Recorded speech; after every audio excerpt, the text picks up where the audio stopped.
Studio Maulapur बाजार। कबूतर हो जातो नीले राखी हो भैया के music by DJ Umesh Shukipur Bazar. कबूतर हो जातो नीले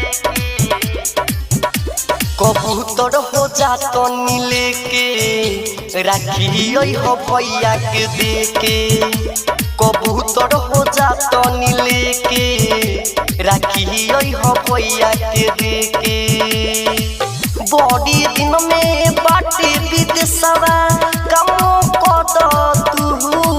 के कबूतर हो जातो नीले के राखी हो भैया के देके कबूतर हो जातो नीले के राखी हो भैया के देके कबूतर हो जातो नीले के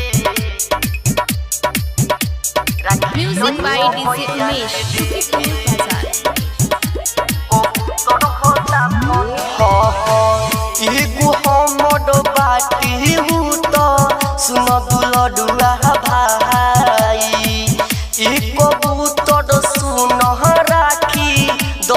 तू पहुँचाई एगो हमर बाटी हूँ तो सुन दुलडुआ भाई एक कबूतर सुन राखी द तू पहुँचाई ओकरी सोच में अखिया से मोरवा ठोपे ठोपे फेंके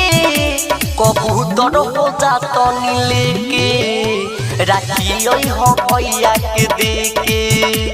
कबूतर हो जातो नीले के राखी हो भैया के देके कबूतर हो जातो नीले के music by DJ Umesh Shukipur Bazar. कबूतर हो जातो नीले के सबके भाई देख आग इले घाड़ावा हमर धीरज भैया फंस गइल बाटे पहाड़ावा सबके भाई सुन आ गइले घाड़ावा हमर रमेश मुस्कान फंस गइल बाटे पहाड़ावा ओकरा सिवाई दुनिया में जो सोडो भाई नई के कबूतर हो जातो नीले के राखी हो भैया के देके कबूतर हो जातो नीले के राखी हो भैया के देके अंशु रिकॉर्डिंग स्टूडियो मौलापुर बाजार।